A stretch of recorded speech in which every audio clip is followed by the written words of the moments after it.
الحمدللہ رب العالمین والصلاة والسلام علی سید المرسلین اما بعد فاعوذ باللہ من الشیطان الرجیم بسم اللہ الرحمن الرحیم الصلاة والسلام علیک یا رسول اللہ وعلی آلک واصحابک یا حبیب اللہ الصلاة والسلام علیک یا نبی اللہ وعلی آلک واصحابک یا نور اللہ۔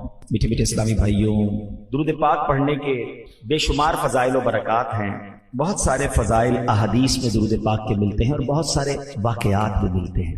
درود پاک ایک بہت بڑی بلیسنگ ضرور ہے، لیکن یہ بھی یاد رہے کہ درود پاک کو اگر پڑھنا ہی چھوڑ دیا جائے، درود پاک زندگی کے معمولات سے ڈیلیٹ ہو جائے تو یہ بہت بڑی محرومی بھی ہے۔ ایک حدیث پاک ہے، نبی پاک علیہ السلام فرماتے ہیں، جو مجھ پر، حدیث پاک کا مضمون ہے، جو مجھ پر درود پاک پڑھنا بھول گیا وہ جنت کا راستہ بھول گیا۔ تو یاد رہے کہ زندگی میں درود پاک کو انوالو رکھنا یہ ہم سب کے لیے بہت ضروری ہے۔ علماء کرام نے پیارے آقا علیہ السلام کے جو حقوق بیان کیے امت پر، نبی پاک کے امت پر جو حقوق بیان کیے گئے، اس میں ایک حق یہ بھی ہے کہ امتی پر حق ہے سرور کائنات علیہ السلام کا کہ ان کی ذات پر کثرت سے درود پاک پڑھتا رہے، اور درود نہ پڑھنا، اور خاص طور پر جب سرکار دو عالم صلی اللہ تعالی علیہ وسلم کا ذکر ہو اس وقت جو درود نہیں پڑھتا، یہ کتنا خطرناک اور کتنی بڑی یوں سمجھیے کہ غلطی ہے کہ ایک بار پیارے آقا صلی اللہ تعالی علیہ وسلم نے اپنے ممبر پر تشریف لے جا رہے تھے، پہلی سیڑھی پر قدم رکھا تو میرے آقا نے فرمایا آمین، دوسری سیڑھی پر قدم مبارک رکھا فرمایا آمین، تیسری سیڑھی پر قدم رکھا فرمایا آمین۔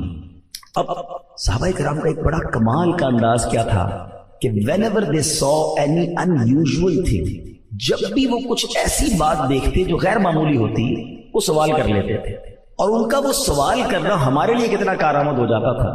تو کہا حضور یہ تینوں سیڑھیوں پر آپ چڑھتے گئے، قدم رکھا اور آمین کہا، اس کے پیچھے کیا ریزن ہے، کیا وجہ ہے؟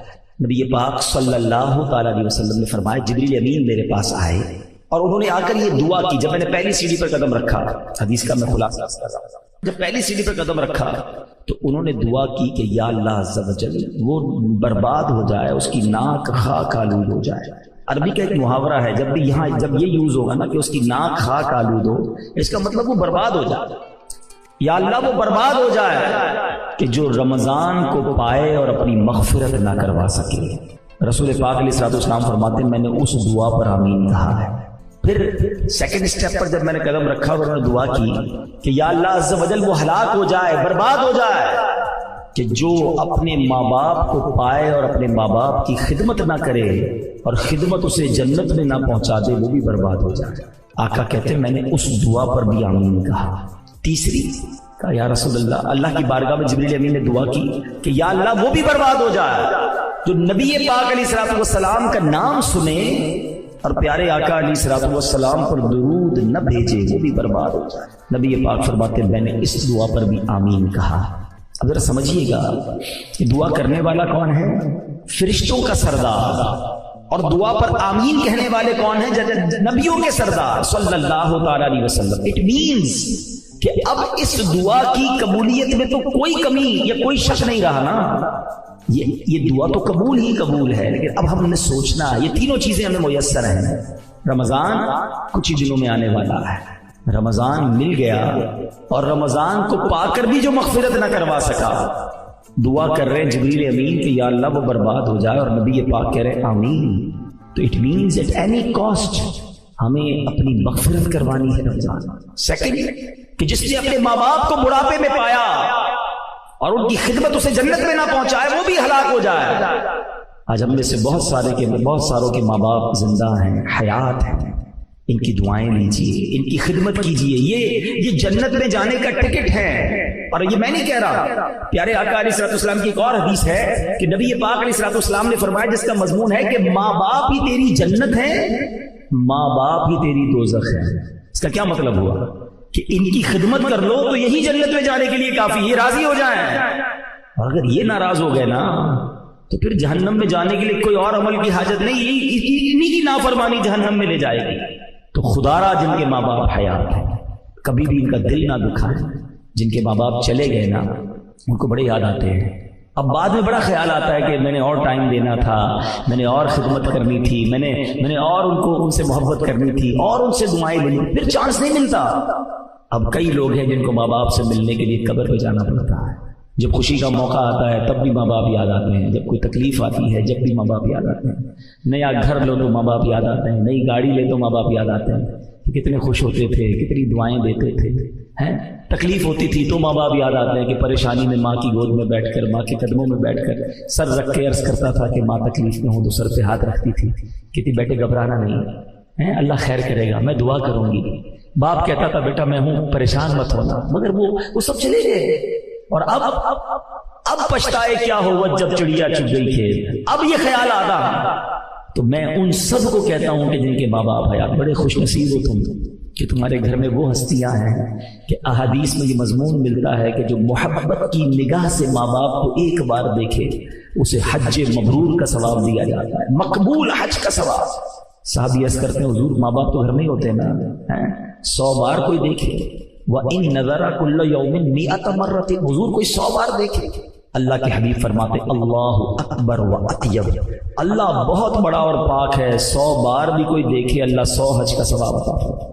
اچھا یہ ذرا انڈرسٹینڈ کیجئے گا کہ ماں باپ کو محبت سے دیکھنے پر حج کا ثواب ہے تو خدمت کا ثواب کتنا ہوگا، قدم پیر دبانے کا ثواب کتنا ہوگا، اپنے ہاتھوں سے کھانا کھلانے کا ثواب کتنا ہوگا، اپنے پیسے ان پر خرچ کرنے کا ثواب کتنا ہوگا، ان کے لیے دوائی لانا، ان کی دل جوئی کرنا، صرف محبت سے دیکھنے پر جب حج کا ثواب ہے تو خوش نصیب ہیں وہ لوگ جو ماں باپ کی خدمت کرتے ہیں، ماں باپ کی دعائیں لیتے ہیں۔ اور جس کے ماں باپ بوڑھے ہو گئے نا، بیسیکلی وہ بڑا لکی ہے کہ خدمت کا موقع تو اب ملے گا نا، ساری زندگی تو ماں باپ نے خدمت کی ہماری، ہم چھوٹے تھے کھانا کھلایا، پیسے دیے، انگلی پکڑ کر چلنا سکھایا، کاروبار نوکری جو بھی ضرورت تھی ماں باپ نے کی، اپنے پیٹ کاٹ کر ہمیں کھلایا۔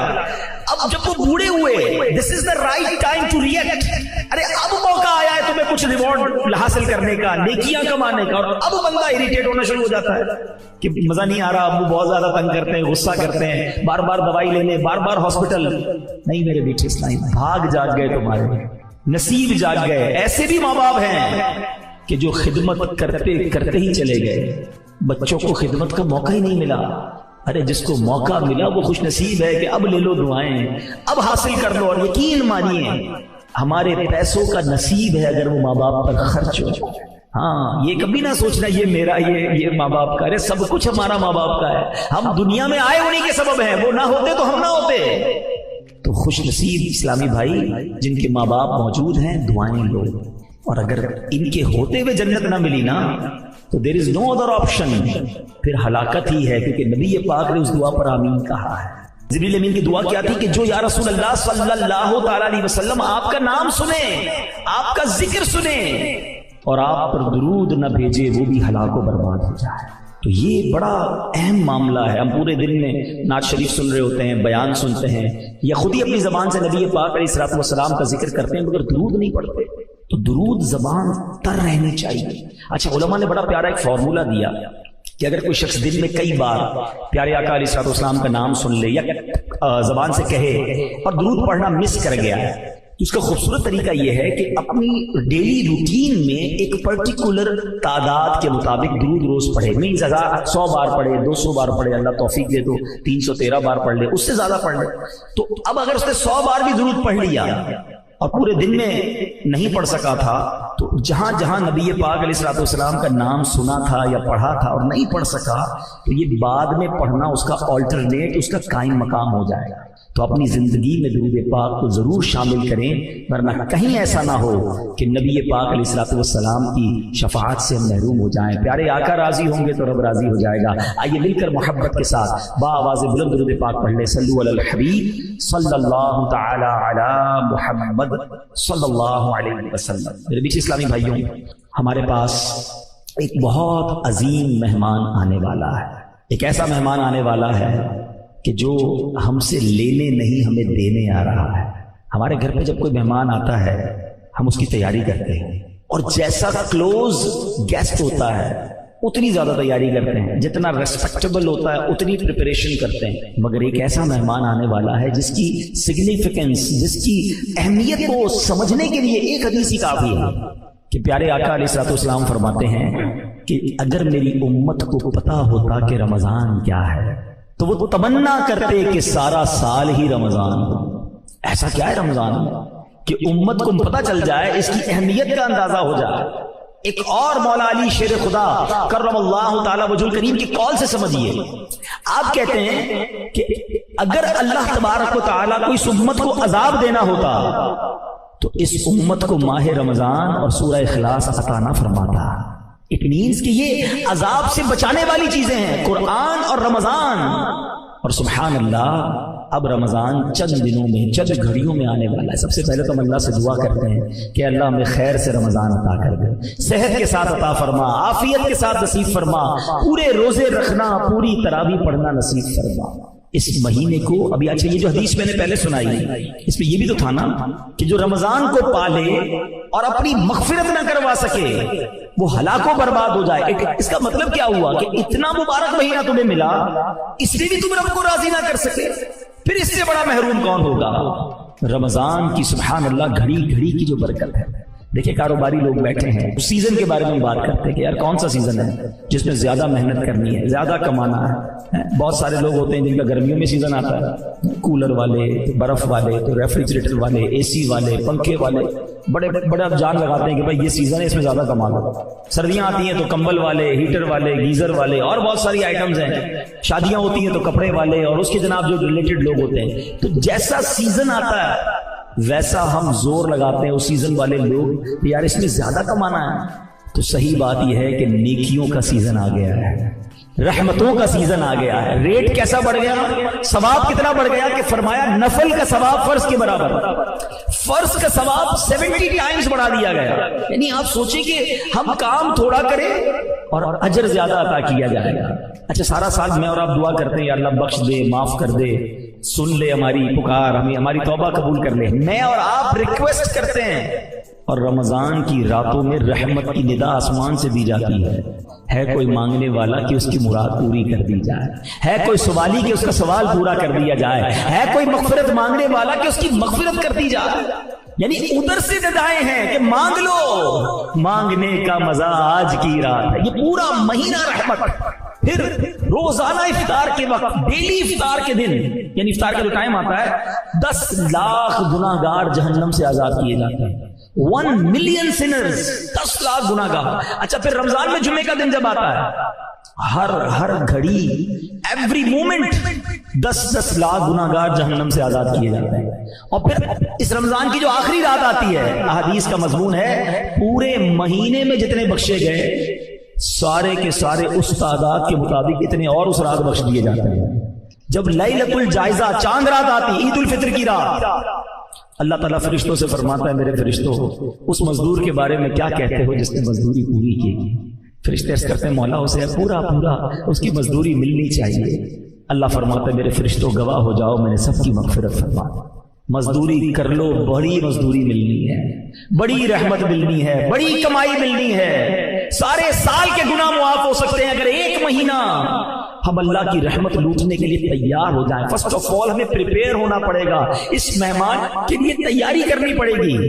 مگر آج دیکھیں تو تیاری ہو رہی ہے، ہاں بالکل تیاری ہو رہی ہے۔ کچھ کاروباری لوگ تیاری کر رہے ہیں کہ پیسے کتنے کمانے ہیں، رمضان میں کون سے آئٹم ہے جو زیادہ بڑھ جائے گا، ذرا اسٹاک کر لو تو زیادہ پیسے کما لیں گے، ہیں رات میں یہ کام کریں گے، دن میں یہ کام کریں گے، بڑی تیاریاں ہو رہی ہیں۔ اچھا فیملیز میں کیا تیاریاں ہو رہی ہیں، افطار میں کیا پکانا ہے، شہری میں کیا بنانا ہے، یہ آئٹم شارٹ تو نہیں ہے گھر میں، یہ بھی منگوا لو، شربت کون سا بنے گا، کھانے پینے کی تیاریاں ہو رہی ہیں۔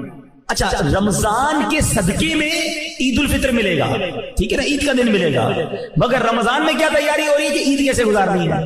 8-10 روزے کے بعد بازار آباد، اور اب جناب وہ راتیں جو عبادت کے لیے آئی تھی وہ مارکیٹ میں اس لیے جا رہے ہیں کہ عید کو پہننا کیا ہے، مگر اس پوری پریپریشن میں عبادت کی تیاری کہاں ہے، دعاؤں کی تیاری کہاں ہے، سجدوں کی تیاری کہاں ہے، اللہ کی رحمت لوٹنے کی تیاری کہاں ہے کہ مجھے کسی صورت مغفرت لینی ہے، رہ نہ جاؤں، سب بخشے جائیں اور میں نہ مارا جاؤں۔ اس کی پریپریشن کہاں ہے، اس کی تیاری کہاں ہے؟ ہم سب بہت کچھ سوچتے ہیں لیکن کیا بیٹھ کر کبھی گھر والوں کے ساتھ یہ مشورہ کیا کہ کون کب کہاں کیا پڑھے گا، قرآن پڑھنے کا ٹائم کون سا ہوگا، نمازیں کہاں پڑھنی ہے، تراویح، اور اس کے بعد جناب اور عبادتوں کا کیا معاملہ ہوگا؟ نہیں میرے بیٹے اسلامی بھائی، اس سے بہت زیادہ دوری ہے۔ انفارچونیٹلی رمضان کو ہم نے ایسا لگتا ہے کہ فوڈ فیسٹیول بنا دیا ہے، یعنی جیسے ہی بھی رمضان آئے گا تو ریسٹورنٹ والے لگا دیں گے کہ آل یو کین ایٹ، افطار میں اتنی آئٹمیں ہیں، سحری میں اتنی آئٹمیں ہیں، آپس میں باتیں بھی ہو رہی ہوتی ہیں کہ آج کہاں افطار کرنا ہے، اچھا سحری میں کدھر چلنا ہے، رات کو کدھر کھانے چلنا ہے، بس اللہ اکبر۔ یہ کیوں نہیں کہتے کہ آج کہاں بیٹھ کر قرآن پڑھنا ہے، آج تفسیر کہاں سننی ہے، آج دعا کدھر کرنی ہے، آج رات مسجد میں کہاں گزارنا ہے، ارے آج رحمت کدھر سے لوٹنی ہے، nobody talk about it۔ اس لیے رمضان آیا ہے۔ اگر کسی بیرون ملک سے کوئی غیر مسلم آ جائے اور وہ ہمارے شہر کا، ہمارے وطن کا رمضان میں راؤنڈ کرے اور اس سے پوچھے بتاؤ کیا محسوس کیا، شاید وہ آ کر کہے گا لگتا ہے مسلمانوں کا کوئی فوڈ فیسٹیول آیا ہوا ہے، زیادہ سے زیادہ نئے نئے کھانے والا مہینہ آیا ہوا ہے۔ شاید وہ یہ نہ کہہ پائے کہ سجدوں کا مہینہ آیا ہے، دعاؤں کا مہینہ آیا ہے، سپلیکیشنز کا مہینہ آیا ہے۔ ہم سوچیں ہم رمضان کو کیا کر رہے ہیں۔ دیکھیں جتنا جلدی لوگ دنیا سے جا رہے ہیں نا، بیماریاں ہیں، پریشانیاں ہیں، اور اس کے باوجود we are not ready to prepare for hereafter. ہم آخرت کی تیاری کے لیے تیار ہی نہیں ہو رہے، سوچ بھی نہیں رہے کہ میرے ساتھ بھی ہو سکتا ہے۔ یہ آس پاس سے جو جنازے اٹھ رہے ہیں، کب سوچیں گے کہ میری باری بھی آنے والی؟ لوگ کہیں گے یار ہمارے ساتھ ہی تھا، پتہ بھی نہیں چلا گیا دنیا سے، بس 2-4 دن یاد کریں گے، پھر کوئی یاد نہیں کرے گا۔ میں ہوں گا اور میرے اعمال ہوں گے اور میں اکیلا قبر میں ہوں گا۔ خدا کی قسم ہماری لاٹری لگنے والی ہے۔ اگر جیتے جی پھر رمضان مل جائے نا یہ چند دن، میں تو بہت دعائیں کر رہا ہوں اللہ زندہ رکھیے اور رمضان تک عافیت سے رمضان دینا، خیر سے رمضان گزارنا نصیب فرمانا، کیونکہ کوئی بھروسہ نہیں زندگی کا۔ اگر یہ رمضان مل جائے نا، یقین کرو یہ اللہ کا احسان ہوگا۔ اور اب اس رمضان کو زندگی کا آخری رمضان سمجھ لو کہ بس کسی صورت میں نے اللہ کو راضی کر لینا ہے، کیونکہ اللہ کریم کی رحمت چاہتی ہے کہ میں اور آپ بخشے جائیں۔ ایک سجدے پر رمضان میں، ایک سجدے پر 1500 نیکیاں عطا کی جاتی ہیں، حدیث کا مفہوم ہے، اور اس کو جنت میں سرخ یاقوت کا گھر عطا فرمایا جائے گا۔ ہر سجدے پر، ہر سجدے پر ایسا درخت جنت میں اس کے لیے لگایا جائے گا کہ جناب جدھر 500 سال تک گھڑ سوار گھوڑا دوڑاتا رہے اس کے سائے میں دوڑتا رہے گا۔ ارے ایک سجدے کا اتنا ثواب۔ اس میں بھی لوگ تراویح نہیں پڑھتے، 3 روزہ پڑھ لی باقی فارغ، 5 روزہ تراویح پڑھ لی باقی فارغ۔ ارے اللہ کے بندو تراویح تو پڑھنی، نوافل بھی پڑھ لو نا، ہر سجدے پر ثواب ہے نا۔ یہ مہینہ تو اس لیے آیا ہے، ہمیں تو کرنا کیا چاہیے؟ اے کاش ہم یہ پلان کریں کہ رمضان میں تراویح بھی پوری پڑھوں گا بلکہ نوافل بھی پورے پڑھوں گا۔ ہم نے تو پلان ہی کچھ اور کیا ہوا اپنی زندگی میں۔ عصر کتنی؟ 4 رکعتیں، ظہر کتنی؟ 4 2 2، اچھا مغرب کتنی؟ 3 اور 2، عشاء کتنی؟ 4 2 3۔ اول تو پڑھنی نہیں ہے، پڑھنی ہے تو شارٹ کٹ والی پڑھنی ہے۔ ارے اللہ کے بندو کیوں یہ نیکیاں چھوڑتے ہو؟ اور اب ایٹ لیسٹ رمضان میں تو یہ پلان کر لینا یار رمضان میں پوری نماز پڑھوں گا، تراویح بھی پڑھوں گا، اوابین بھی پڑھوں گا، تہجد بھی ادا کروں گا۔ پورا سال گناہ کیے ہیں، پورے سال خطائے ہیں، یا اللہ یہ مہینہ ایسا دے دے کہ تجھے راضی کرنے میں کامیاب ہو جائے۔ یہ مہینہ کتنا اہم ہے آپ کو معلوم ہے؟ نزول قرآن کے بارے میں تو آپ جانتے ہیں، لیکن اس مہینے کی ایک اور شان شاید بہت ساروں کو نہیں پتا کہ اللہ کریم نے جو 4 بڑی آسمانی کتابیں نازل کی ہیں نا، توریت، انجیل، زبور اور قرآن، یہ چاروں کی چارے رمضان کا نازل فرمائی ہے، یعنی رمضان ہی کو چنا گیا۔ سبحان اللہ۔ آئیے آپ کی معلومات میں اضافہ کروں کہ مسند امام احمد کی روایت میں کہ اللہ کے آخری نبی صلی اللہ تعالی علیہ وسلم نے فرمایا حضرت ابراہیم کے صحیفے رمضان کی پہلی رات میں نازل ہوئے، تورات شریف رمضان مبارک کی 7ویں رات میں نازل ہوئی، انجیل مقدس رمضان کی 14ویں رات نازل ہوئی، اور زبور شریف رمضان کی 6 تاریخ کو نازل ہوئی۔ اور سبحان اللہ، قرآن کے بارے میں رب فرماتا ہے شہر رمضان الذی انزل فیہ القرآن، رمضان کا مہینہ جس میں قرآن نازل کیا گیا۔ سبحان اللہ، ذرا سوچئے اس مہینے کی اہمیت کیا ہے، اور ہمیں اس مہینے میں کتنی بڑی نعمتیں عطا کی گئی ہیں، کتنی مہربانیاں کی گئی ہیں۔ پہلا عشرہ عشرہ رحمت، دوسرا عشرہ عشرہ مغفرت، تیسرا عشرہ جہنم سے آزادی کا عشرہ۔ اچھا، اس میں بھی ایک رات، یہ شب قدر جو عطا ہوئی نا، اس کے پیچھے بڑی زبردست علماء نے سورہ قدر کے شان نزول لکھے، ٹھیک ہے؟ سورہ قدر پڑھتے ہیں نا، بسم اللہ الرحمن الرحیم، انا انزلناہ فی لیلۃ القدر وما ادراک ما لیلۃ القدر لیلۃ القدر خیر من 1000 شہر۔ یہ جو 3 آیتیں ہیں نا اس کو سمجھیے گا ذرا، یہ قرآن کا بہت خوبصورت اسلوب ہے، یہ the way of قرآن ہے کہ جب قرآن کو کسی بات پر emphasize کرنا ہوتا ہے، کسی بات کی تاکید کرنی ہوتی ہے، تو قرآن خود کوسچن ہم سے پوچھتا ہے اِنَّا أَنزَلْنَاهُ فِي لَيْلَةِ الْقَدْرِ، ہم نے نازل کیا اسے لیلۃ القدر میں، پھر آگے فرمایا وَمَا أَدْرَاكَ مَا لَيْلَةُ الْقَدْرِ، تم نے کیا جانا لیلۃ القدر کیا ہے؟ یہ کوسچن کرنے کا مطلب یہ ہے کہ اٹریکشن لی جائے، لوگ سمجھے کہ بڑی اہم بات ہونے جا رہی ہے، be prepare for that words, جس طرح قرآن نے سورہ قارعہ میں فرمایا القارعۃ ما القارعہ وما ادراک ما القارعہ، تم نے کیا جانا قارعہ کیا ہے، اور اس کے بعد قرآن اسے ڈیفائن کرتا ہے۔ بالکل اسی طرح قرآن یہاں کہہ رہا ہے کہ تم نے کیا جانا لیلۃ القدر کیا ہے، پھر فرمایا لیلۃ القدر خیر من الف شہر، یہ وہ رات ہے جو 1000 مہینوں سے بہتر ہے۔ There is a question, why 1000 months؟ یہ 1000 مہینوں کی کیلکولیشن کیا ہے؟ 100 سال ہوتے، 50 سال ہوتے، 200 سال ہوتے، یہ 1000 مہینوں کے پیچھے لاجک کیا ہے؟ اس کے پیچھے علماء نے، مفسرین قرآن نے بہت ساری جس کو کہیں شان نزول بیان کی ہے۔ نبی پاک علیہ الصلوۃ والسلام نے صحابہ کرام کے سامنے ایک واقعہ بیان کیا، پیارے آقا علیہ السلام نے بتایا، جس کا مضمون ہے کہ پچھلے زمانے میں ایک بزرگ ہوتے تھے، ان کا نام تھا شمعون، بنی اسرائیل کا زمانہ تھا، حضرت شمعون۔ نبی پاک نے فرمایا کہ وہ بڑی اللہ کی عبادت کرتے تھے، دن میں جہاد کرتے، رات کو عبادت کرتے، اور 1000 مہینوں تک انہوں نے ایسے وقت گزارا، روزہ بھی رکھتے تھے، بڑے جاندار تھے، بڑے طاقتور تھے، مگر بڑی صفاکی کے ساتھ، طویل واقعہ میں شارٹ کر کے بتا رہا ہوں، بڑی صفاکی کے ساتھ، بڑے ظلم کے ساتھ آپ کو شہید کر دیا گیا۔ اب جب صحابہ کرام نے واقعہ سنا تو کیا شاندار مائنڈ سیٹ تھا صحابہ کرام کا۔ ہمیں کوئی پچھلی قوم کی، پچھلے کسی لوگوں کی بات بتائے تو کہتے ہیں اچھا اتنے پیسے تھے ہمارے پاس کیوں نہیں ہے؟ ہم تو کسی کے گھر جاتے ہیں، اس کا گھر دیکھ کے ہمارا موڈ آف ہو جاتا ہے، یار اس کا اتنا بڑا، میرا چھوٹا سا گھر ہے، اتنی بڑی گاڑی میری کب ہوگی؟ اس کی گھڑی دیکھے تو رات نہیں گزرتی۔ اللہ کے بندو، اس ریس میں مارے جاؤ گے، ہاں یہ کبھی نہیں جیت سکتے، پریشان ہی رہو گے۔ اگر یہ والی ریس کرنی ہے نا تو پریشان ہی رہنا ہے، کیونکہ کروڑ پتی ارب پتی کو دیکھ کے پیچھے رہ جائے گا، ارب پتی کے اوپر خرب پتی موجود ہے۔ آپ کتنی بھی بڑی گاڑی لے لیں، ہم لوگوں کے پاس پرائیویٹ جیٹ آ گئے، کہاں تک جاؤ گے؟ اللہ کے بندو، جو رب نے دیا ہے اس پر شکر ادا کرنا، انجوائے کرو اپنی لائف کو۔ ہاں چلے اس بات کو ہی روکتے ہیں، یہ بات جب چلی ہے اور اس کیلیبر کے لوگ بیٹھے ہیں، لائف میں اگر سکون لانا چاہتے ہیں نا تو 2 باتیں یاد کر لیں کہ نعمتوں میں اپنے سے کمتر لوگوں کو دیکھیں، ٹھیک ہے، اور نیکیوں میں اپنے سے آگے لوگوں کو دیکھیں، آپ کی لائف مزیدار ہو جائے گی۔ آپ کو جب بھی لگے نا کہ یار میرے سے آگے لوگ ہیں، وہ نہ دیکھیں، اپنے سے پیچھے والوں کو دیکھیں۔ جھونپڑی میں لوگ رہ رہے ہیں، روڈوں پہ سو رہے ہیں، کھانے کو پیسے نہیں ہیں، گھر نہیں ہے، ہاسپٹل میں پڑے ہوئے ہیں، بڑی بڑی بیماریاں ہیں۔ ارے اللہ نے تو مجھے کروڑوں سے اچھا بنایا ہے، میں کیوں آگے والے کو دیکھ کر ٹینشن میں ہوں؟ پیچھے والوں کو دیکھو گے تو سجدے سے سر نہیں اٹھے گا، شکر کرتے کرتے زندگی گزر جائے گی، اور انجوائے بھی کرو گے اپنی لائف کو۔ ہاں نیکیوں میں دیکھو، کمپٹیشن کرنا ہے، آئیے نا میں بتاتا ہوں، صحابہ کرتے تھے نا کمپٹیشن، وہ بھول گئے آپ؟ حضرت عمر رضی اللہ عنہ آدھا مال لائے تھے، حضرت ابوبکر صدیق اپنے گھر کا سارا مال لے آئے، کیوں؟ کمپٹیشن تھا، نیکیوں میں آگے بڑھنا ہے۔ ہمیں اچھی گاڑی والے، پراڈو والے کو دیکھ کر تو خیال آتا ہے کہ میری کرولا کیوں رہ گئی؟ تمہیں تہجد گزار کو دیکھ کر خیال کیوں نہیں آتا کہ میں تہجد کب پڑھوں گا؟ یہ تہجد بھی پڑھتا ہے، یہ روز قرآن پڑھتا ہے، مجھے قرآن پڑھنا ہی نہیں آتا، یہ بزنس بھی کرتا ہے، دین کا کام بھی کرتا ہے، میں کب کروں گا؟ یہ والی ریس میں آ جائے نا کہ یہ اللہ کے قریب پہنچ رہا ہے، جنت کے محل بنا رہا ہے، دنیا کا بنگلہ بنا رہا ہے، اس کی ٹینشن ہے۔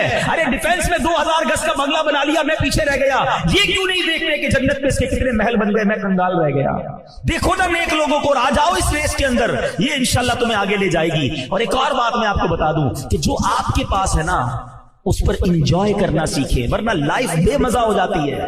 میں آپ کو سمجھاتا ہوں اس بات کو۔ ایک بادشاہ تھا، وہ بڑا پریشان رہتا تھا، بڑے پیسے تھے اس کے پاس، مگر نیند نہیں آتی تھی، ٹینشن بہت تھی۔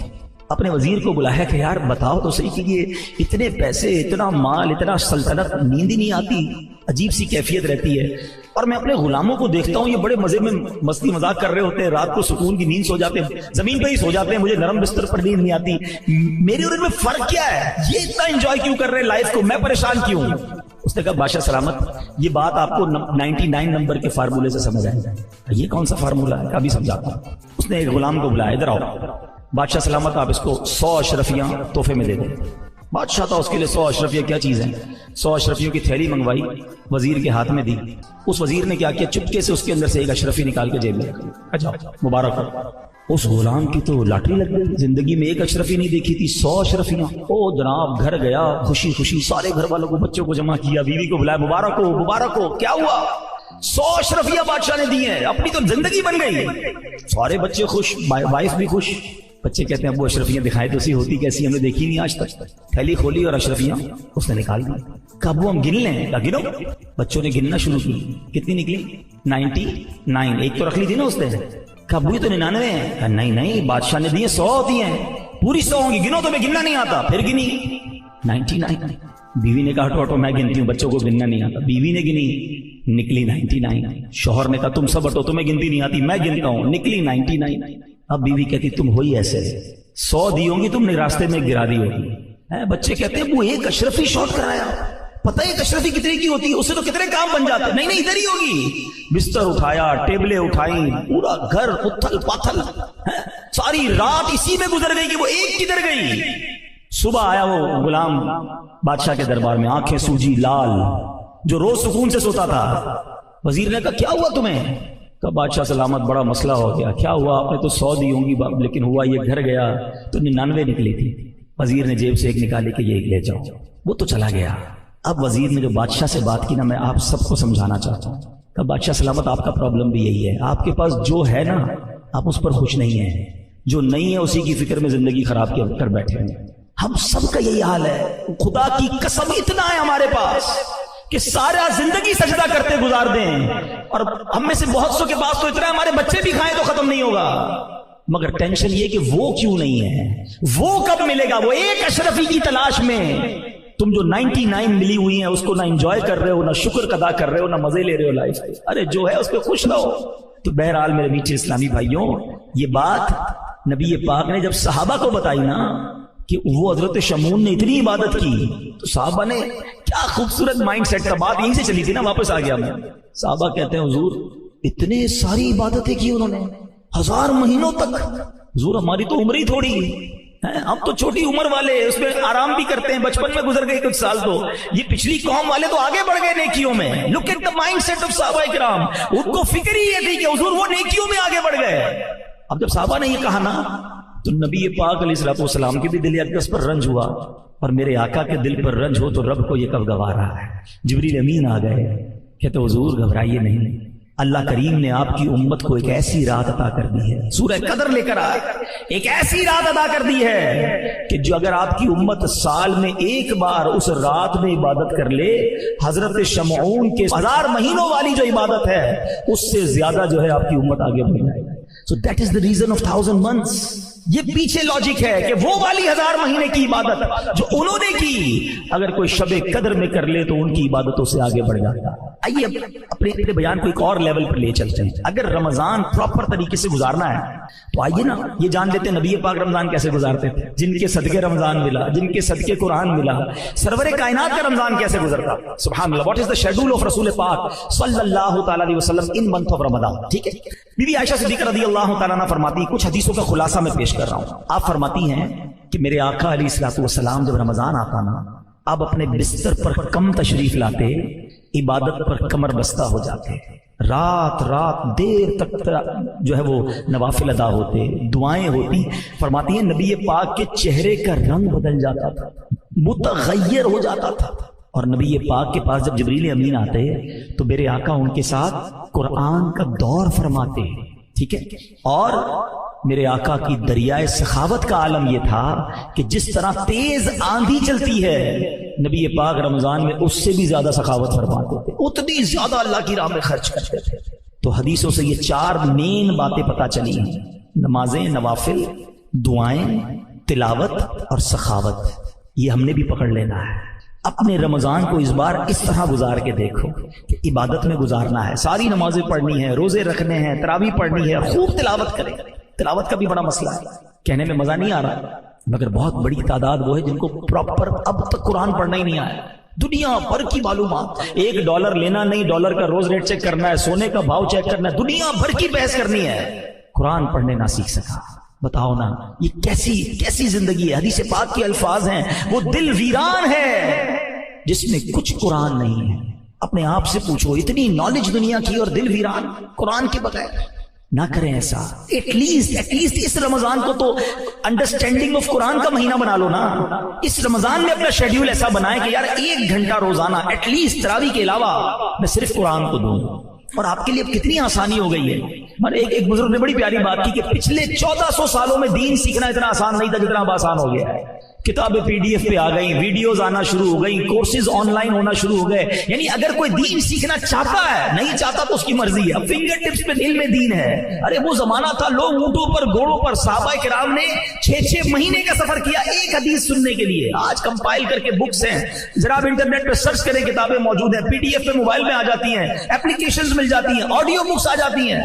اگر نہیں سیکھنا تو اور بات ہے. ایک جملہ یاد کر لو, کام آئے گا. جس کو کام کرنا ہو نا, کوئی بھی کام کرنا ہو, اس کے لیے راستے بہت, جس کو نہیں کرنا نا اس کے لیے بہانے بہت. اب آپ راستے نکالنے والے ہیں یا بہانے بنانے والے ہیں, یہ خود سوچ لیں. میری گزارش ہے اس رمضان میں انڈرسٹینڈنگ آف قرآن ڈیولپ کریں. اللہ کہتا کیا ہے قرآن میں, فرمایا کیا اس نے, مجھ سے کیا بات کی ہے رب نے. تو خدا را قرآن کو وقت دیں, قرآن کی اپنے تلفظ درست کریں. دعوت اسلامی یہ ساری سروسز آپ کو دے رہی ہے. آن لائن کلاسز موجود ہیں, آپ آن لائن پڑھ لیں گھر بیٹھے. آپ کو آن لائن قاری صاحب پڑھا دیں گے, اسلامی بہنوں کو اسلامی بہنیں پڑھا دیں گی. اس کے علاوہ ہمارے پاس ہم نے بڑی ایک آسان تفسیر قرآن صراط الجنان بالکل آسان اردو میں موجود ہے. اس کو PDF بھی ڈال دیا ہے, اس کو اپلیکیشن بھی بنا دیا ہے, آپ آڈیو بھی ریلیز کر دی ہیں تاکہ آپ گھر بیٹھے صرف سنتے ہی رہیں قرآن کو کہ ترجمہ کیا ہے, تفسیر کیا ہے. اور آج کی اردو میں 100 سال پرانی اردو ڈیفیکلٹ تھی, اور آسان اردو میں لکھ دیا کہ لوگ سمجھیں. تو اس بار قرآن کے ساتھ رمضان گزاریں. میرے آقا دور فرماتے تھے قرآن پر. جو حافظ بچے مجھے سن رہے ہیں, کم از کم رمضان میں قرآن تو پکا کر لیں. رمضان میں تو اپنے قرآن کی دہرائی کریں. ویسے تو سارا سال ہی آپ کو کرنا چاہیے تھا, لیکن یہ تو نزول قرآن کا مہینہ ہے. خاص رمضان اور قرآن کا ایک کمبینیشن ہے, اس کو حاصل کر لیجیے. اور پھر اس رمضان میں سخاوت کیجیے. اور یہ جو سخاوت ہے نا, اس کے پیچھے بھی ایک لاجک بڑی پیاری ہے. رمضان کو ماہ صبر بھی کہا جاتا ہے, ماہ مواسات بھی کہا جاتا ہے. ماہ مواسات کے معنی کیا ہے؟ خیر خواہی کرنا, مدد کرنا ہے, لوگوں کی ہیلپ کرنا. اب اس میں بھی پتہ کیا ہوتا ہے, بڑی پیاری بات مولانا نقی علی خان جو اعلیٰ حضرت کے بھی والد صاحب لکھتے ہیں کہ رمضان کے روزوں کے پیچھے ایک لاجک ہے. جب انسان بھوکا ہوتا ہے نا, ڈھال ہو جاتا ہے, اثر کے بعد کیفیت ہو جاتی ہے, تو بتایا اس کو احساس ہوتا ہے کہ غریب کیسے زندگی گزارتا ہے, تمہاری اوقات کیا ہے یہ پتہ چل جاتی. وہ ٹور, وہ کر و فر, وہ جاہو جلال, آواز ہی نہیں نکل رہی ہوتی. انسان اپنے آپ کو حقیر, عاجز محسوس کرتا. اگر کرے تو یہ رائٹ طریقہ ہے عاجزی اختیار کرنے کا. روزے رکھ کر احساس کرو کہ میں تو افطار کر لوں گا, غریب تو پورا سال ہی بھوکا ہوتا ہے. اور اس میں بھی ہمارے یار دوست کیا کرتے ہیں, سحری میں اس لیے زیادہ کھاتے ہیں کہ پورا دن بھوکا رہنا ہے, اور افطار میں اتنا کھاتے ہیں کہ پورا دن بھوکا رہتے ہیں. پھر سحری اور افطار کے درمیان 4 بار اور کھانا ہے کیونکہ بھائی کل روزہ رکھنا ہے. کچھ دوستوں کا تو پتہ چلتا ہے کہ رمضان میں ویٹ بڑھ جاتا ہے. ارے روزے بھی رکھے اور وزن کیسے بڑھ گیا؟ زیادہ کھایا نا. آپ دیکھ لیں 5-6 رمضان بعد تراویح میں آپ کو کھانسیوں کی آوازیں آنا شروع ہو جائیں گی, کیونکہ ہمارے تو افطار کے واجبات میں سے سموسے ہیں, پکوڑے ہیں, اس کے بدلے تو لگتا ہے افطار ہی نہیں ہوتا. وہ 5-6 چیزیں تو ضروری ہیں. آپ روز تیل کی آئٹم کھائیں گے تو گلا خراب ہونا ہے. 10-15 رمضان کے بعد ڈاکٹر سے پوچھ لیں, ادھر جناب وومٹنگ کی اور ڈائریا کی اور اس کی لائنیں لگی ہوئی ہوتی ہیں, کیونکہ ہر چیز کھانی ہے, زیادہ کھانی ہے, اس لیے نہیں آیا رمضان. اچھا جو حکمت تھی بھوکا رہنے کی, وہ بھوک ہی نہیں لگتی. اچھا کچھ ایسے جو سوتے ہی رہتے ہیں, اللہ معاف کرے, ایسے بھی لوگوں کے بارے میں سنا سحری کر کے سوتے, افطار میں اٹھتے ہیں. ہم جب چھوٹے تھے خارا در میں تو ایک جملہ سنا تھا, ہمارے کچھ جو دوست تھے وہ کہتے ہیں بھوپو ٹو بھوپو روزہ رکھتے ہیں. وہ پہلے بھوپو بچتا تھا نا سحری ختم ہونے کا اور افطار کا, بولا بھوپو کر سن کے سو گئے, اب اگلے بھوپو پہ اٹھیں گے. اللہ اکبر, یہ کون سا روزہ ہے کہ تمہاری نمازیں قضا ہو رہی ہیں؟ ٹائم پاس کر رہا ہوں یار, روزہ رکھا ہے تو کیا کر رہے ہیں؟ ویڈیو گیم کھیل رہے ہیں, معاذ اللہ فلمیں دیکھتے ہیں, سنا ہے کیا کر رہے ہیں ہم رمضان کے ساتھ؟ یہ ہمیں بھوک کا احساس دلانا مقصود تھا. ایک بندے کے بارے میں مولانا نقی علی خان صاحب لکھتے ہیں کہ وہ بڑے پیسے بانٹتا تھا غریبوں میں. اس کے رشتہ دار سمجھاتے کہ بھائی اتنا خرچ مت کر, بچا کے رکھ. بولتا نہیں, میں اللہ کی راہ میں خرچ کروں گا. ماشاءاللہ کرتا رہتا. 2-4 دوستوں نے کہا اس کو پکڑ کے بند کر دیتے ہیں تاکہ اس کو یہ انسان بن جائے, تھوڑے بچانا سیکھ جائے. بند کر دیا اس کو, کچھ دنوں کے لیے بھوکا رکھا, قید کر دیا. تھوڑے دنوں بعد چھوٹا نا, جب اس کو چھوڑا تو وہ جا کے اس نے اور خرچ کرنا شروع کر, زیادہ خرچ کرنا شروع کر دیا. تو کہا تمہیں قید سے سبق نہیں ملا؟ کہتا قید میں گیا تو سبق مل گیا کہ بھوکا رہا تو پتا چلا کہ بھوکوں کا حال کیا ہوتا ہے. غریبوں کی فکر تو قید میں رہ کے مجھے ہوئی کہ میں چند دن قید میں رہا ہوں تو میرا یہ حال ہے. جو بیچارے ساری زندگی اس طرح گزارتے ہیں ان کا کیا حال ہوگا. یہ سبق دینے آتا ہے رمضان. مگر یہاں تو پلاننگ ہی کچھ اور ہے. تو پلیز اس رمضان میں نبی پاک کے انداز کو فالو کر لیں اور خوب خرچ کریں. ایک بات آج یاد کر لیجیے، ویسے تو میرے آقا علیہ الصلوۃ والسلام جو فرمائے حق ہے، مگر نبی پاک نے یہ فرمانے سے پہلے کیا ایمفسائز کیا، تاکیداً کتنی شاندار بات فرمائی. حدیث پاک کا خلاصہ ہے کہ میں اللہ کی قسم کھا کر کہتا ہوں، راہ خدا میں خرچ کرنے سے مال کم نہیں ہوتا. تو ڈیفینیٹلی ہو گیا نا کہ آپ نے خرچ کرنا ہے اور یہ کم نہیں ہونا. کیلکولیٹر کہے گا کم ہو گیا، ہاں یہ بتا دوں، لاکھ روپے میں سے 5,000 دو گے تو 95 ہی کیلکولیٹر بتائے گا نا. لیکن کچھ باتیں بیونڈ دا کیلکولیٹر ہوتی ہیں.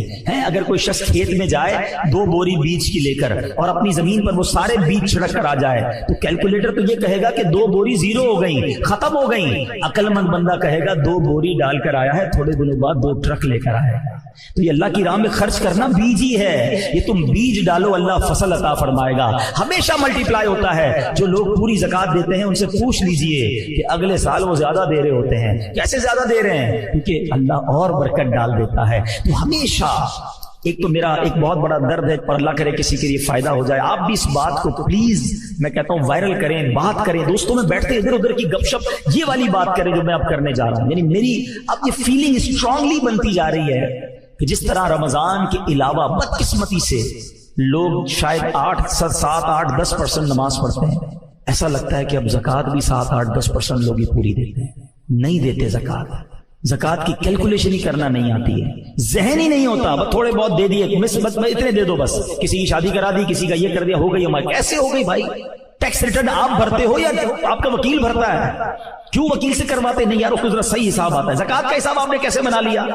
آپ کو زکوٰۃ کا حساب بنانے کے لیے کسی عالم دین سے رجوع کرنا چاہیے. یہ پلر آف اسلام ہے، بچپن سے پڑھتے آ رہے ہیں نا. اسلام کے 5 پلر ہیں، 5 ستون ہیں. ایمان لانے کے بعد کیا ہے؟ نماز، روزہ، حج، زکوٰۃ. زکوٰۃ کو نہ سمجھنے کے لیے کوئی تیار ہے، نہ پراپر دینے کے لیے تیار ہے. حالانکہ پورے سال میں ایک بار، وہ بھی کتنے سارے مال کو تو ڈیڈکٹ کر دیا گیا. اگر میں لاجیکلی بات کروں نا، ہے تو 2.5%، لیکن اگر لاجیکلی بات کی جائے، اگر سمجھانے کے لیے، تو زکوٰۃ تو شاید 1-1.5% بنتی ہے. آپ کہیں گے یہ کیسے بھائی؟ آپ کا گھر نکل گیا زکوٰۃ سے، آپ کی فیکٹری نکل گئی، آپ کی ساری گاڑیاں نکل گئی، گھر میں جو سامان ہے وہ نکل گیا، اگر کوئی کرائے پہ جگہ دی تو وہ بھی نکل گئی. اب بتائیے ہمارا 50% نارملی سرمایہ وہ گھر، گاڑیاں اور فیکٹری یا دکان جو ہماری مین چیزیں، فیکٹری کی مشینری بھی نکل گئی. تو اتنی ساری چیزیں تو شریعت نے مائنس کر دی. اب بچا کیا؟ اس پر 2.5% ہے. پھر بھی بھاری پڑ رہا ہوتا ہے، پھر بھی اس پہ جان جاری ہوتی ہے. حالانکہ حدیث پاک کے الفاظ ہیں کہ زکوٰۃ مال کا میل ہے. حدیث پاک کا مضمون ہے جس مال میں یہ میل مل جائے اس مال کو برباد کر دیتا ہے. اور آگے عذاب الگ ہے، ادھر تو بربادی ہے، ادھر عذاب الگ کھڑا ہے. حالانکہ دینے والوں سے کیا فرمایا؟ سبحان اللہ، کہ اپنی زکوٰۃ دے کر اپنے مالوں کو مضبوط قلعوں میں قید کر لو، سیکیور ہو جاتا ہے آپ کا مال اللہ کی رحمت سے. اور ایک کتنی خوبصورت حدیث ہے کہ اللہ کے حبیب فرماتے ہیں کہ رب فرماتا ہے، حدیث قدسی ہے کہ اے ابن آدم، حدیث پاک کا مضمون ہے، اپنا مال میرے پاس جمع کروا دے. اللہ کہہ رہا ہے اے میرے بندے اپنا مال میرے پاس جمع کروا دے، نہ جلے گا، نہ ڈوبے گا، نہ کم ہوگا. میں تجھے اس دن لوٹاؤں گا، نہ جلے گا، نہ ڈوبے گا، نہ چوری ہوگا، یعنی کم نہیں ہونا. اور میں تجھے اس دن لوٹاؤں گا جس دن تجھے ایک ایک نیکی کی ضرورت ہوگی. اللہ اکبر. وہ دن کون سا ہوگا؟ جب بیٹے کو ماں بھی مدد نہیں کرے گی، باپ کو بیٹا بھی جواب نہیں دے گا. نفسا نفسی کا دور ہوگا. ایک گناہ کوئی لینے کے لیے تیار نہیں ہوگا، ایک نیکی کوئی دینے کے لیے تیار نہیں ہوگا. اور اللہ کے یہاں وہ تمہارا ڈپازٹ جمع ہوگا. جب رب فرماتا ہے میں تمہیں اس دن دوں گا جس دن تمہیں ایک ایک نیکی کی ضرورت ہوگی. پھر خرچ کرنے میں سوچیں. رمضان سخاوت کا مہینہ ہے، رمضان عطاؤں کا مہینہ ہے، اور آپ بانٹے جائیں. اگر زکوٰۃ دے بھی دی نا اور نیکی کا کوئی اور کام آ گیا اور دے دیں. اور یہ بھی حدیث پاک کے الفاظ ہیں کہ گن گن کر خرچ نہ کرو ورنہ وہ رب کریم بھی تمہیں گن گن کر عطا فرمائے گا. نیکی کا کام آ گیا ہے، زکوٰۃ دے چکے. ارے لوگ کہتے ہیں بس ہو گئی بھائی زکوٰۃ، اگلے سال آنا. ارے اللہ تمہیں دیے جا رہا ہے، ادھر سے تو بریک نہیں لگا جو اللہ کی طرف سے عطا ہو رہی ہے. تم بھی دیے جاؤ، اللہ اور عطا فرمائے گا. یہاں میں اپنی بہنوں سے آخر میں بات کر لیتا ہوں کہ یہ بڑا عجب معاملہ ہو گیا ہے. حالانکہ سونے کی زکوٰۃ اس پر ہے جس کے پاس سونا ہے، چاندی کی زکوٰۃ اس کے اوپر ہے جو مالک ہے چاندی کا. تو ہماری اسلامی بہنیں جو گھر والیاں ہوتی ہیں، گھر کے لوگ ہوتے ہیں، وہ نہیں دیتے زکوٰۃ. کہتے ہیں ہم تھوڑی کماتے ہیں. یاد رکھیے حدیث کے الفاظ ہیں کہ یہ زیور آگ بنا دیا جائے گا، اسی زیور سے عذاب دیا جائے گا۔ اچھا پھر کہتے ہیں ہمارے شوہر دیں گے، ٹھیک ہے اگر شوہر دے دیتا ہے تو وہ نیکی تو شوہر کما گیا نا، فرض آپ پر ہے۔ اور اس کی بڑی پیاری وجہ علماء نے بیان کی، میں سمجھانا چاہتا ہوں، آپ اپنے مال میں سے زکوٰۃ دیا کرو تاکہ راہ خدا میں جو فضیلتیں ہیں حاصل وہ آپ کو ملیں۔ آپ نے اپنے شوہر کو کہہ دیا، اس نے دے دیا، ہو سکتا ہے وہ بھی نہ دیتا ہو، وہ نہیں دیا تو عذاب آپ کا ہوگا، کیونکہ وہ دیندار نہیں ہے، دیندار آپ ہیں، اور آپ دیں تاکہ ایک تو اللہ، دیکھیں یہی تو اللہ سے محبت چیک ہو رہی ہے نا، کہ بندے کو مال سے محبت ہے یا اللہ سے محبت ہے۔ تو یہ خواتین کو بھی یہ پریکٹس ہر سال کرنی چاہیے کہ یہ میرے زیور، یہ میرا تھوڑا سا حصہ بیچیں اور اس سے میری زکوٰۃ دیں، جو بھی اس کے پورا نصاب بنتا ہے اس کا حساب کریں میری بہنیں، تاکہ یہ اجر، یہ ثواب یہ آپ کو ملے، اللہ اور دے دے گا۔ اسی طرح قربانی کے وقت بھی یاد رکھیے، جو مالدار ہے نا اس پر قربانی واجب ہے، تو اگر عورت ہے تو عورت پر اپنی قربانی واجب ہے، وہ خود اپنے پیسے نکال کر دے کہ میں بھی چاہتی ہوں کہ اللہ کی راہ میں میری طرف سے بھی قربانی کی جائے۔ آپ کے شوہر نے، آپ کے والد نے کر دی، اچھی بات ہے، لیکن ثواب تو انہیں مل گیا، آپ اس ثواب میں حصہ لیں تاکہ یہ عادت بنے آپ کی بھی۔ مال سے محبت ہی تو چیک کی جاتی ہے، اللہ کی بارگاہ میں تھوڑی پیسے جاتے ہیں، وہاں یہ دل اور یہ نیتیں دیکھی جاتی ہیں کہ اس بندے یا اس بندی کو مجھ سے محبت ہے یا مال سے محبت ہے یا دنیا سے محبت ہے۔ اللہ اپنی اور اپنے رسول کی محبت عطا فرمائے، دین کی محبت عطا فرمائے۔ اچھا زکوٰۃ دینے میں ایک اور بڑا مسئلہ، ایک تو زکوٰۃ پراپر بناتے نہیں ہیں، حساب کر بھی لیا تو زکوٰۃ دینے میں بڑی سستی ہے، یار ہم تو پورا سال تھوڑے تھوڑے کر کے دیتے ہیں۔ نہیں جناب، اگر زکوٰۃ کا دن آ گیا اور آپ کی زکوٰۃ آپ پر لاگو ہو گئی تو آپ نے اسی دن زکوٰۃ نکالنی ہوگی۔ اگر آپ گریجولی نکالنا چاہتے ہیں تو اس کا طریقہ یہ ہے کہ آپ 1 سال ایڈوانس ہو جائیں، یعنی مثال کے طور پہ کسی کا یوم نصاب پہلی رمضان اور اس کی زکوٰۃ بنتی ہے 10 لاکھ روپے، تو ایک رمضان کو وہ 10 لاکھ تو پہلے دے دے تاکہ پچھلے سال کی میری زکوٰۃ ادا ہو گئی، اور اب اگلے رمضان تک وہ ہر مہینے لاکھ روپے دیتا رہے زکوٰۃ۔ اگلے رمضان میں جا کے کیلکولیٹ کر لے، 8 لاکھ دے دیے تھے، اب 10 بنتے تو 2 دے دے، 10 دے دی اور 12 بنتے تو مزید 2 دے دے، کم بنتے۔ اب ایسا بھی دیکھو شریعت کے طریقے آسان ہے کہ کسی نے پورے سال میں زکوٰۃ دے دی 10 لاکھ روپے، بعد میں کیلکولیشن کی زکوٰۃ تو بنتی تھی 9 لاکھ روپے، تو کوئی بات نہیں، 1 لاکھ روپے اگلے سال کی زکوٰۃ کے لیے کیری فارورڈ کر لیں۔ تو بہت زیادہ فلیکسیبلٹی اور آسانی ہے، تو زکوٰۃ ڈیو ہو جائے تو فوراً دے دیں، اس کو ڈیلے نہ کریں، یہ وبال اپنے اوپر نہ رکھیں۔ اب تیسری بات، زکوٰۃ دیں کس کو، اس میں بھی بڑی سستی ہے، اپنی جان چھڑا لیتے ہیں، بھائی ہم کو تو یار ہم بانٹ دیتے ہیں، رشتہ داروں میں اپنے ملازمین کو دے دیتے ہیں۔ ارے بھائی آپ نے چیک کیا کہ وہ زکوٰۃ کے مستحق ہیں کہ نہیں؟ بس یار اللہ معاف کرنے والا ہے۔ آپ کی دکان پہ 50,000 کا ادھار کوئی لینے آتا ہے تو 5 سوال کرتے ہو، کدھر سے آئے ہو، کوئی گارنٹی ہے کہ نہیں ہے، دکان کدھر ہے، ایسے کیسے ادھار دے دوں؟ اپنے پیسے دینے ہیں تو 4 سوال 5 سوال گارنٹیاں بھی لینی ہیں، اور زکوٰۃ دینی ہے تو کوئی محنت نہیں کرتی۔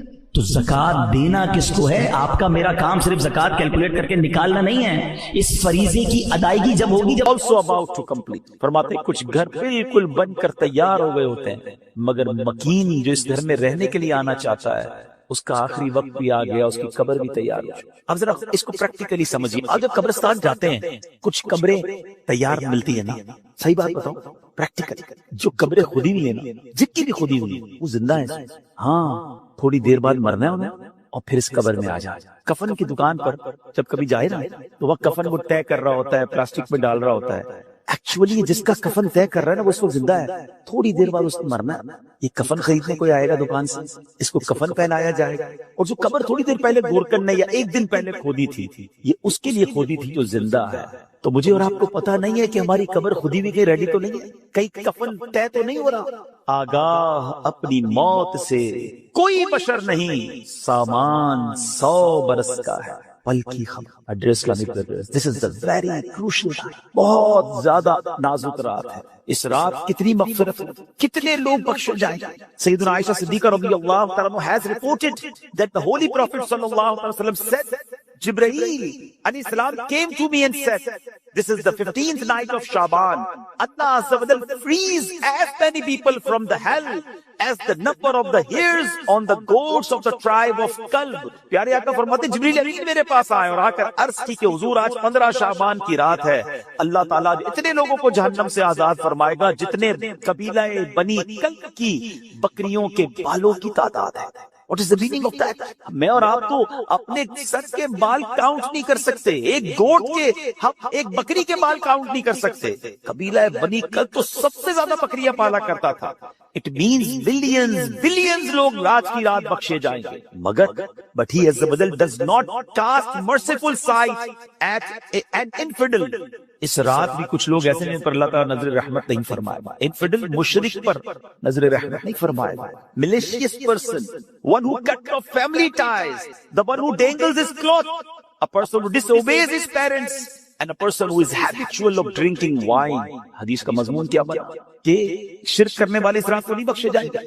پھر فرمایا جو احادیث کا مجموعہ ہے ماں باپ کو ستانے والا, ماں باپ کا نافرما, disobeyed of parents, نہیں بخشا جائے. شراب پینے والا, habitual of drinking wine, شراب کا عادی, نہیں بخشا جائے. خدا را ان چیزوں سے توبہ کرو. اب وائن, شراب اب تو پارٹیز میں کولڈ ڈرنک کی طرح پی جا رہی ہے. اس کو کوئی جرم سمجھتا ہی نہیں ہے. Try to understand یہ کتنا بڑا سن ہے, یہ کتنا بڑا گناہ ہے کہ جس رات کروڑوں اربوں لوگ بخشے جا رہے ہیں, شرابی نہیں بخشا جا رہا. توبہ کر, چھوڑ دیجئے ان بری عادتوں کو, ڈرگز کو چھوڑ دیجئے پلیز.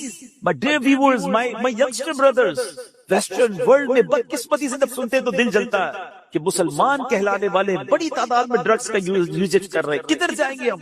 ان ڈرگز کو, اس نشے کی عادت کو خدا را چھوڑ دیجئے. وہ رحیم, وہ کریم جو شب برات کروڑوں کو بخش رہا ہے, شرابی نہیں بخشا جائے.